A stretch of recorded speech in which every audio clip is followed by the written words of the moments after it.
Au nom du Père et du Fils et du Saint-Esprit. Amen. Grande joie d'être là avec toi en ce 28 décembre, mercredi. Nous célébrons aujourd'hui les Saints Innocents. Nous sommes dans l'octave de Noël. Pour cela, je te souhaite joyeux et saint Noël. Et la première lecture d'aujourd'hui, c'est la première lettre de Saint Jean, chapitre 1er, à partir du verset 5.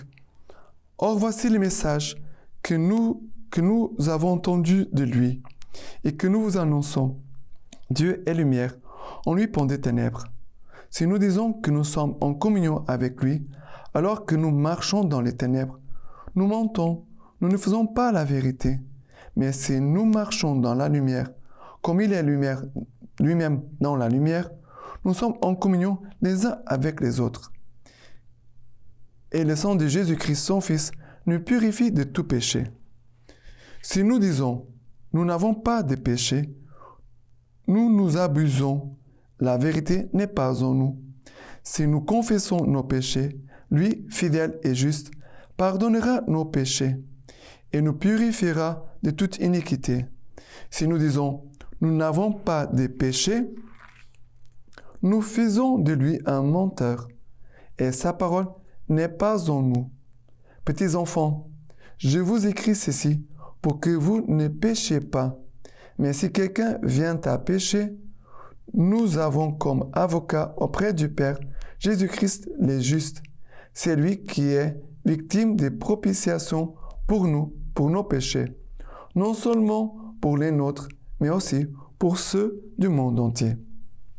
Alors, Jésus, c'est très important. Petits enfants, je vous écris ceci pour que vous ne péchiez pas. Ne péchez pas. Mais si quelqu'un vient à pécher, nous avons comme avocat auprès du Père Jésus-Christ le juste. Alors, Saint Jean nous dit, tu ne dois pas pécher. Évite. Il faut couper avec les péchés.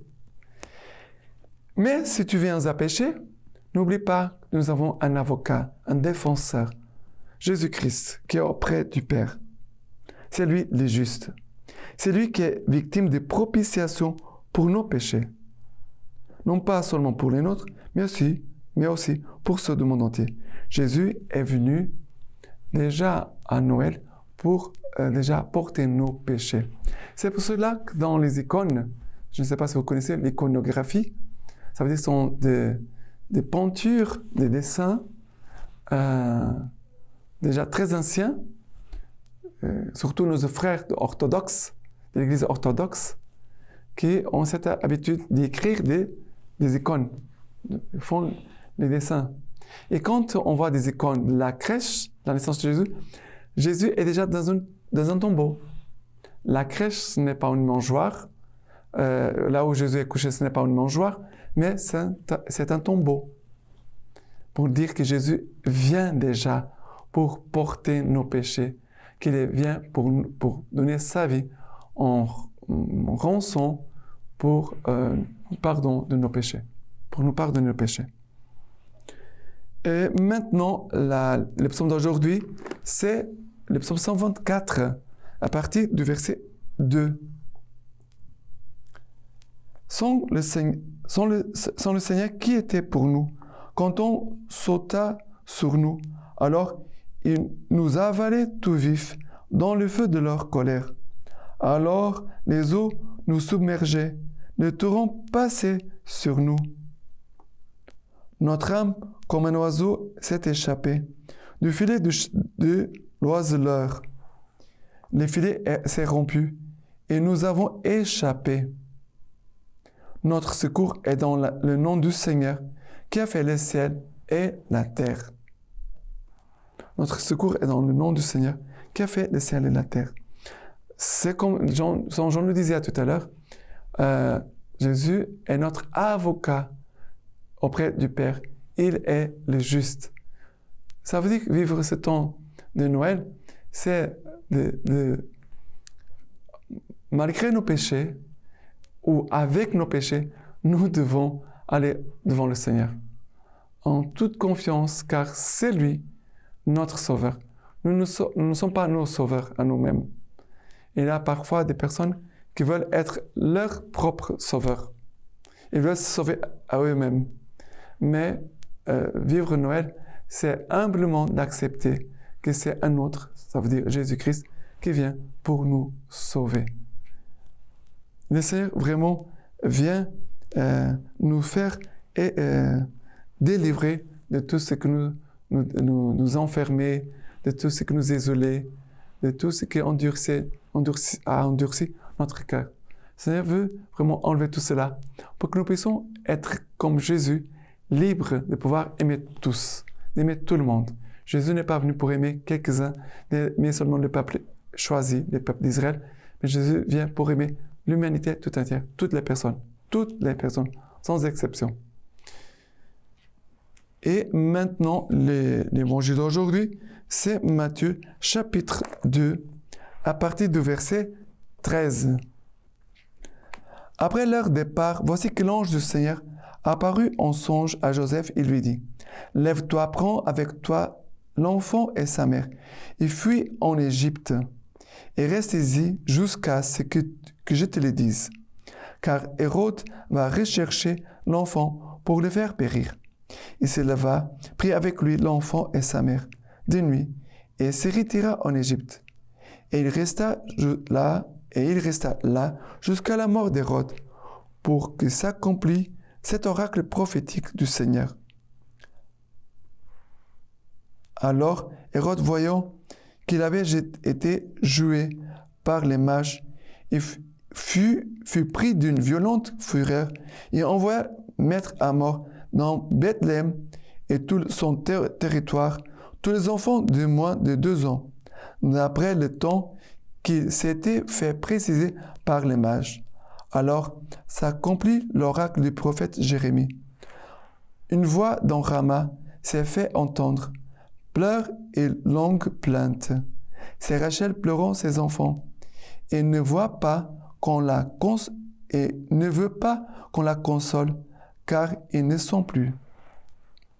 Alors, nous voyons ici que après la naissance de Jésus, au moment de joie, les anges viennent chanter gloire à Dieu au plus au-dessus, paix sur la terre aux hommes qu'il aime.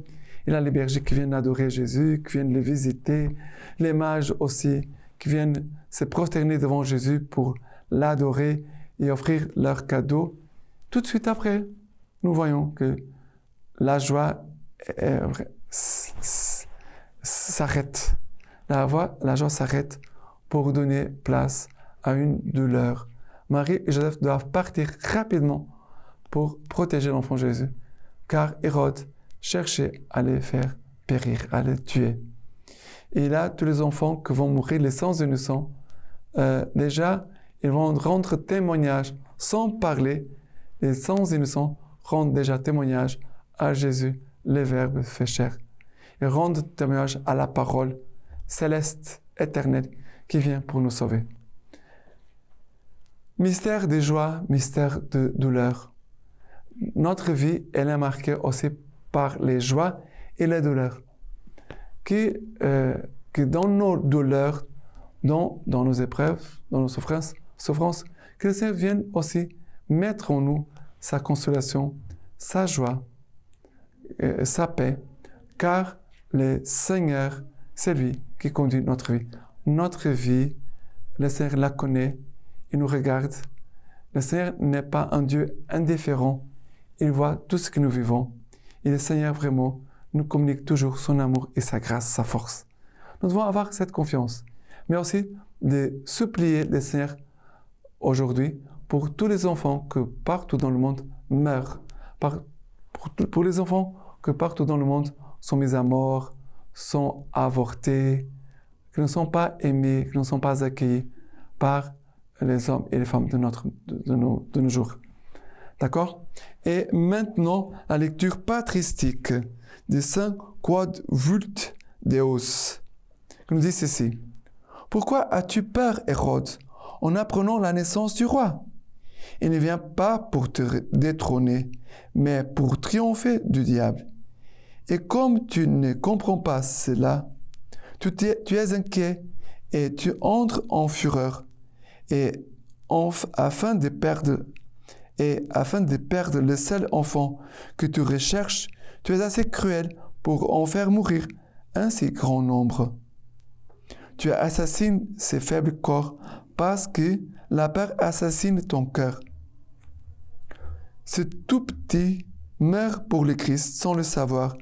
Les parents pleurent la mort de ces martyrs.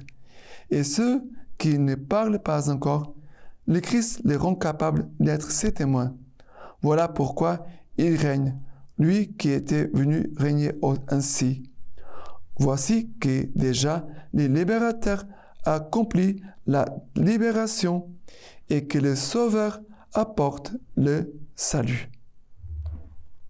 Maintenant, je vous laisse la bénédiction par les mains toutes pures de la Vierge Marie.